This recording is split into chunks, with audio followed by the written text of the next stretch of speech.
guys, we have Francesco Renzi here, the co-founder and CEO of Superfluid. He's going to present on streams, a new primitive for DeFi. You can begin, Francesco. Thanks. Hello, everyone. My name is Francesco. I'm one of the founders and currently the CEO of Superfluid. We are a decentralized protocol built on the Ethereum, well, let's say in the Ethereum ecosystem. So today I had the pleasure to be invited, and I'd like to tell you guys a bit about Superfluid and how we think we're bringing something very new to the ecosystem and how that can be leveraged by you as well as developers to do some new and exciting things. So I'll share my screen. Let's see. There we go.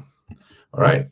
So Superfluid, what we're building are streams, a new primitive for DeFi. So we are building a protocol that allows you to stream money, which basically means send money over time from one account to another. We do this without any capital lockup, and that's very important to us because ultimately what we're trying to do at Superfluid is make money more liquid, right? More fluid. And because of this, we really shouldn't ever have funds that are locked and can't be accessed. And the third thing is that we're doing this with programmability. Now, programmability is important. It is a bit of a buzzword for a lot of people, but for us, it's a core to our product because without programmability, you can't really build DeFi, right? Now, we are dead set on building something amazing and something unique. And payments are obviously a very important part of that. But payments aren't interesting in of themselves, right? Payments become interesting when you can program around them and do some exciting things. Now, why are we building Superfluid? We're building it because we believe digital money is broken. Now, it works. We use it every day. We all know it's there. You know, we can move money. But realistically, if you think about it, the way we move money online using digital banking is very similar to how we did it using paper ledgers. If you think of what a token looks like on a blockchain, right? It's simply a list of addresses or people and an amount that they own, right? How much money does this specific address hold? That's it, right? And when we transfer money, we move it from one account to another, exactly the same as when we would cross out their funds and write a different number on a paper ledger. We've simply ported this to our digital native economy without really changing how that works. And that's a very common thing to do in the web, right? If you think of the first version of all internet businesses, they weren't that unique. They weren't that adapted to the medium. They were basically just taking an existing service and putting a website in front of it. If you think of Netflix, when it started, it was basically Blockbuster, but with a website. Now, until Netflix really embraced the internet and started streaming video, we didn't really see that 2.0 moment, right? That moment where we said, aha, this is something completely new and it's going to change how we watch video. So we believe that obviously the blockchain is a great way to move funds, right? It is a completely different way of interpreting value. However, even in the blockchain space, services are still not flowing the same way payments flow, right? And this is something we set out to change. So if you think of services, when you sign up to a service online or when you start working for someone, which is also a kind of service, basically there's a huge disconnect between the way you have that experience and the way you pay for it. So for example, if I sign up to Netflix, I will start paying them once a month, but I immediately get access to their service, right? I can watch videos immediately. Now, we experience services over time continuously, but we pay in chunks every month. Why is there this huge disconnect, and what can we do to fix this, and what can we do to make our payments work the same way our services and our experiences do? Well, at Superfluid, we think that what we need is a new generation money, right? We need to upgrade the money itself to be more expressive. We need money to be able to send continuous payments, right? We need to be able to reconnect the user with the service provider the same way the service provider is providing us services. And we do that. We think this should be done through perpetual money streams, which is why we're building a programmable money protocol. Now, Superfluid is trying to change the way money works, and this is obviously very ambitious, but bear with me and I'll take you through kind of how we think that what we're doing is worth your time, it's worth for you to look into, and it's worth for you to start thinking in this new way. Now, why is money streaming so interesting? Well, money streaming is basically this continuous payment. So when I open a stream using Superfluid, I will basically connect my balance to yours, which means if I start a stream, my account will start ticking down, right? So every second I have a bit less money and you have a bit more. And what this means is that if I stop my payment, you can stop your service, right? If you stop your service, I can stop my payment. There's no ambiguity anymore in this relationship. There's no, at the end of the month, will this person pay me or not? It's all connected instantaneously and continuously. And also in a very frictionless way, right? Because the way we experience the internet is very, very disconnected to the way we pay our bills, right? Imagine receiving a letter at the end of the month saying you have to pay your water bill, right? You've been using water the whole month, right? You should be paying that the same way you experience it. Now, another very interesting thing that comes with money streams is that there are no more delays. You can never pay a bill late because you're paying it as you use it, right? Your salary will never be paid late because you're getting paid as you work. And this also means there's no unpayment risk. And unpayment risk is something that has created a lot of costs for a lot of companies. It's the reason we pay such high fees, for example, on credit card payments. And it's basically the fact that if I provide you a service and you're promising to pay me at the end of the month, I have no guarantee you will pay me.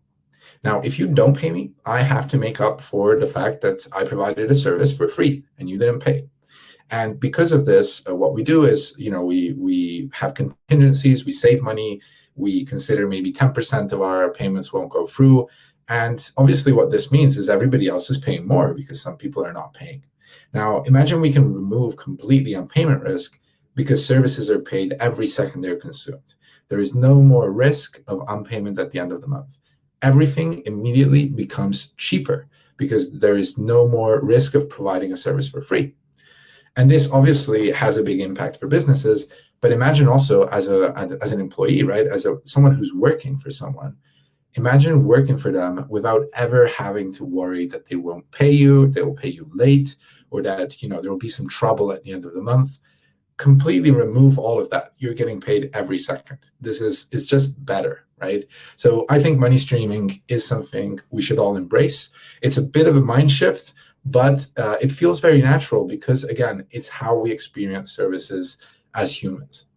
And obviously, we do it on the blockchain through a permissionless protocol, so there are no intermediaries involved either, which means there's no one in the middle who can delay the payment or who can make that payment fail. It's a direct link between the payer and the receiver in a peer-to-peer network. Now, we think in crypto, recurrent transactions are extremely important. We can bring a real way of monetizing services online in the crypto economy. And, recurring payments, we know are an amazing way of making money, right? All Web 2.0 businesses use recurring payments. All SaaS providers use recurring payments because they provide you consistent cash flow, right? So subscriptions are a great way to monetize a business. Now, we also think a lot of salaries are currently still done in fiat. Even inside the crypto economy, you would be surprised how many companies don't pay their employees in crypto. We think this can be solved by providing them a simpler way to pay, which is also much better for the employee, which is money streams. Now, there are also a lot of DeFi applications you can build, but I'll go into that in a minute. So how does Superfluid work? Well, Superfluid basically creates these on-chain agreements between users, right? So when I start a stream towards another user, I'm basically saying every second I will pay you. Now, once this transaction goes through, it doesn't require any other transactions or gas to actually move the funds because we've already agreed on it. So what happens is the blockchain will use its clock and its smart contracts to calculate your real-time balance every block after this, which basically means you get the money, nobody's paying any fees, and it goes on forever, or until one of us stops it. Now, we built Superfluid as a modular money layer. We do think there's a lot more we can do with money than just transfer it. Streams were the first thing we built, but there are a few other functionalities in Superfluid that I think you should check out. At the end, I will post some links so you can check out our documentation. And I do think you'll find that there's actually a lot more that can be still innovated in the crypto space. We're definitely not at the end. You're all very early. We're still pioneers in building from the ground up. Now, super tokens are the main way to use Superfluid. You basically need to create what we call a super token. It's an extended ERC20 token, so it's still compatible with all the stuff you know. But on top of this, it has streaming and other functionalities. So you can either upgrade an existing token. So users would come to your app and upgrade, for example, their Ether to Super Ether, and then they can stream it. Or you can create your tokens from scratch. So if you're creating a new company, a new organization, and you want a token of your own, imagine being able to stream that token to the people working for you. Well, you can do that if you issue your token directly through Superfluid. Now, programmability is a very important aspect of Superfluid because it basically enables us to build contracts which react to streams. Now, if you think of a normal contract on Ethereum, it's dormant, right? It basically, it's code on the blockchain, but nothing happens until a user triggers something. Now, with Superfluid, you can build applications which receive funds all the time. You can create a contract which is getting paid every second. Now, that smart contract will be able to react when it receives a stream, when that stream is edited, or if that stream is stopped. And by doing this, you're able to create these applications which are alive, right? They're not dormant anymore. Their balance is changing every block. They're doing things, you know, they're receiving money, they're using that money. And you can do all of this through a very, very simple framework that we've built and effectively build completely new applications. Because so far, all applications have been using this old paradigm of being dormant until you touch them. So with Superfluid, you can build real-time finance. So financial applications which are alive and which react to the users' basically interactions with it. Now, I'll give you a few examples of things you could build. So a streaming exchange could be very interesting. So imagine I have an employee in India, but I'm a European company. Well, then maybe I want to send a stream of euros, but the counterparty wants to receive something else, right? Maybe they want to receive rupees, or maybe they want to receive Ether, right? Because they're Ether maximalists. Well, if we had a streaming exchange that worked well, we could basically stream one currency and receive another one.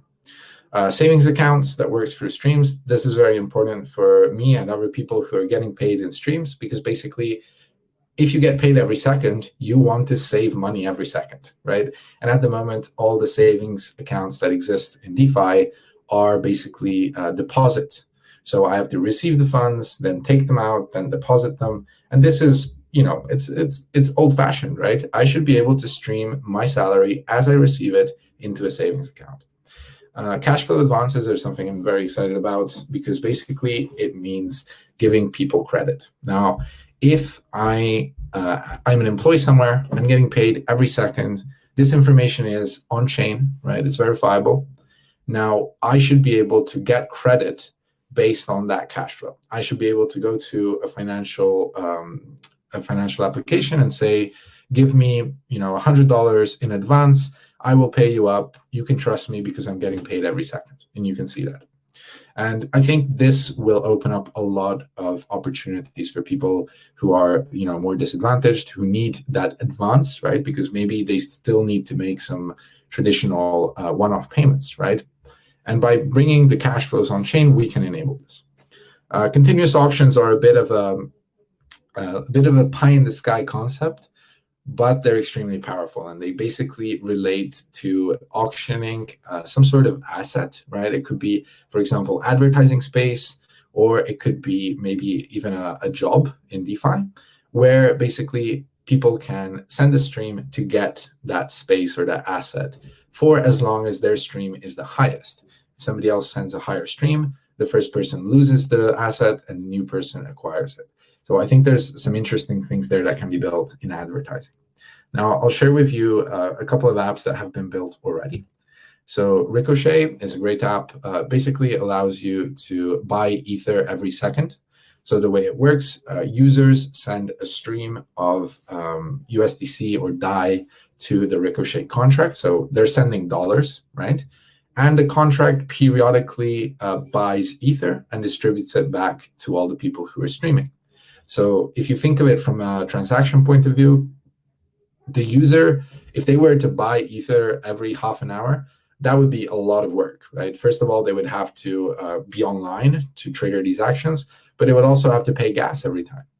Now, using Ricochet, the user only pays for gas once when they open the stream. And from that point on, they receive funds every 30 minutes without doing anything. And I think this is an amazing app. It's very useful for people that dollar cost average, which means basically buy Ether over time as an investment. It's a very good way of investing because you're never trying to time the market. Another very cool application that was built is Creaton. So Creaton is like a web-free Patreon, right? You can subscribe to your favorite content creator, and by doing this, you can basically pay them a wage, right? You effectively stream them a stablecoin. A part of that stream is sent to the Creaton platform. A part of it is sent to the creator, and the user, by subscribing, also gets a reward stream in a different token, which is the Create token. So they've created their own super token, and by using it to reward users, as a user, you feel like you're not really paying because basically you're sending USDC and receiving Create tokens. So I think it's a very interesting concept, and I think more of these creator economy-driven concepts could still be built, and there's a lot of room for them. There's a lot of room to explore the creator economy and streaming. Now, another one that I'm extremely excited about is Drip. So Drip was built as a hackathon project. So as you can imagine, it was, well, actually, all of these were built as hackathon projects, but they've now raised funds and they're building this out as a proper product. It's very exciting. The way it works, basically, as a business, you want to accept subscriptions, right? So you receive subscriptions every second using Superfluid. And on top of this, what happens is if I refer a user to that business and that user subscribes to the business, I will get 10% of that stream because I am the owner of the referral link. Now, this referral link is minted through the Drip platform, but the really cool thing is that it's minted as an NFT. So I mint this NFT, it gives me a code. If a user subscribes using my code, I get a part of that stream. I get it forever. And if I sell my NFT, somebody else will start getting these rewards. What this means is effectively the commission stream becomes an asset that I can trade. If I'm an influencer, I can basically give people information about services, refer them to those services, and then I have a lot of opportunity to either receive streams or to take those assets and sell them for an advance. And whoever's buying them will then receive this 10% stream. So I think this was a very interesting concept, very original, and I think it has a lot of opportunity to also make it big in DeFi. Now, I hope this was interesting for everyone, but one last thing is no friction, right? No friction. We want to create an economy online which has no friction. Forget paper bills, forget going to the bank to make a payment. You should be able to pay for things every second. You should get paid every second, and you should never have to worry about whether a payment will be late, it won't come in, or even worse, maybe it will be delayed by an intermediary. By using Superfluid, you can create money streams that have no friction, that are peer-to-peer, and that, in our opinion, will launch a new wave of financial innovations. So I'd like to invite everyone to, look into Superfluid and, explore what you might build with it, right? Ultimately, we're still very early. There's a lot of opportunities to build things, and I'd love to see what everybody comes up with. So here we go. I see there's already quite a few questions. Yes, thanks, Francisco. I think we have a few questions. We can start with, can Superfluid be used for different chains? For different chains. We are currently deployed on Polygon and XDAI, which are both EVM chains. Ultimately, I think the EVM is going to stay with us. It's going to be something that will be the standard. We are going to deploy on a lot more EVMs, maybe on Ethereum mainnet, although the gas fees don't really make it very attractive. We are looking at other chains. We're interested in how they work, but at the moment we're very much an Ethereum project. Let's see how that changes in the future. I think we're still very early. I have actually one question. So you said it will enable employers to pay their employees in crypto, and it will help them stream money in real time. But how will do you think employees would want that in the first place? Because crypto is not mass adopted, right now. So how will they manage their finances? Because if their income is coming in crypto.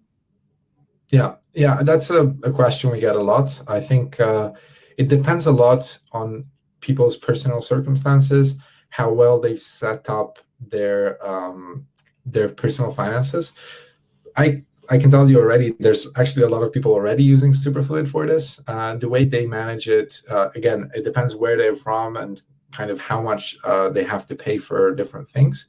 But what I've seen a lot of people do is get crypto debit cards, which are a very convenient link with the traditional world, right? So what they do is they receive their salary in a stream, and then they will send a part of that, for example, to this debit card, and then they can spend that for their everyday expenses. If they have to pay their rent, maybe they'll take out a bigger sum. But ultimately, it's just, you can think of it as just an extra step you have to do, right? So you have the money in crypto, you need to go to an exchange, take it to the bank, and then do whatever you would have done before. Right. But with the advantage that because you're getting paid every second, the part of those funds that you don't plan to use, you can already invest them, right? And you can invest them quicker. You can get that interest quicker if you put it, for example, in a savings account. And I think that's ultimately going to be good for people, right? You get more money if you get paid quicker. And plus, you don't have a fear that you won't get paid anymore. And for a lot of people, that is a very big issue. Correct. Love the answer, Francisco. Another, I think it's the part 2 of this question. How will it change the spending habits of consumers? If they're spending money in real time, do you think it will influence their spending decisions? Yeah, absolutely. I think at the moment you kind of, there's two things, right? Some people are not able to budget properly, so maybe they sign up for more things than they can afford, and then at the end of the month they have a surprise, right? Which is why a lot of platforms give you a free access at the beginning of the month. And the really kind of, I think, dishonest thing is that a lot of platforms will give you a free trial, but you have to give them the credit card first, right? Now, what they're doing is they are banking on the fact that you will forget and you will get paid, right? So it's happened to me, but also I think a lot of people, that you sign up for something, you try it out, don't like it, but I forget to sign off, right? And then at the end of the month, I pay for a full month of a service I didn't use and don't want to use. If you're paying every second, you can always sign off, right? For the business, it's trickier because they get paid every second, which means their service actually has to be good because they can't hook you up, right? But as a consumer, it's amazing because you can close anytime and the business can never debit you, right? At the moment, you use an intermediary, which is the debit card issuer, and they have a way to pull funds from your account. Even if you don't want to, you've already authorized and they can pull money, right? If you're using Superfluid, you can cut off. And when you cut off, that's it, right? There's no way for anyone to take your funds. And I think that's extremely important, right? Apart from that, also simply having a dashboard where you have all your income and all your payments, right? You have one place where you can see everything you're spending money on, and you're able to kind of close those tabs immediately. It promotes, I think, a much healthier way because you see your expenses, right? It's like a personal budget management system. Now, as more things become streamable, like, one day maybe you can pay your rent in a stream, then I think you'll be able to control your finances better. Yeah, I think it could solve the problem of credits as well, like money coming out in thin air. So I think we could solve that problem because it's huge. There's another question. Francisco, are you able to see the chat on the side, or should I? Yes, I can see it. Which one you're referring to? So it's, do you think advertisement can also be included Yeah. in the streaming options? That question is that. Yeah, I think like subscriptions are a great way for content to pay for content, right? So I can imagine people paying either to avoid ads or paying to see ads or even streaming to pay for ads, right? If you're a business that wants to advertise. So I think there's a lot of opportunities in integrating streams with advertising for sure. It's definitely something I'm very interested in seeing if anybody wants to build some proof of concept for that. Okay, so I think that's all the time we have. But Francisco, I would like to ask you this last question. How did you get into crypto and especially DeFi? What was your journey? How did I get into crypto? Good question. So I guess just a friend of mine mentioned to me prediction markets. So a very specific crypto application got me very excited. And then I met some people who wanted to hire me for marketing at the time. I was working in marketing. And yeah, eventually I left that job very quickly and started working in the development. And I think there's nothing as exciting as crypto development. Like you're basically at the beginning of a completely new financial system, right?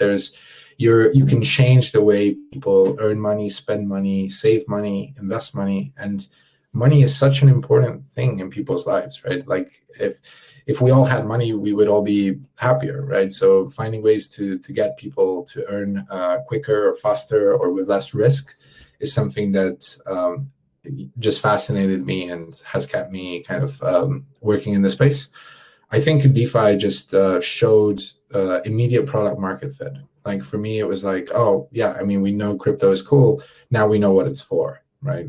I think crypto is made for DeFi, and I think DeFi is still very early. Like a lot of people might give you a different idea. The truth is, there's so much opportunity in DeFi.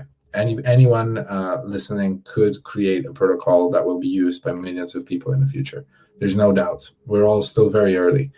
And I think it's not the same if you start working in fintech, for example, right? I think DeFi is still a land for pioneers. There's still a lot of things you have to figure out. But at the same time, you get opportunities like global access, right? I'm kind of speaking to you guys from different part of the world. And I think it's the most exciting industry to work in, hands down. Right. That was very encouraging. So now we're at the end of this session. Thank you, Francisco. Thanks a lot for coming. Yeah, thank you indeed, Francisco. People in the chat also thanking you. That was indeed a great session. Thank you for coming in. Thank you, Premvada. And again, to the people attending, thank you for all your questions. Next up, we're speaking with Bloke Labs' CEO, Vikas Singh, and we're talking about NFTs, whether they're a cult or another fad. And well, we'll see how that conversation goes. We'll see you in about 15 minutes. And again, thank you for attending.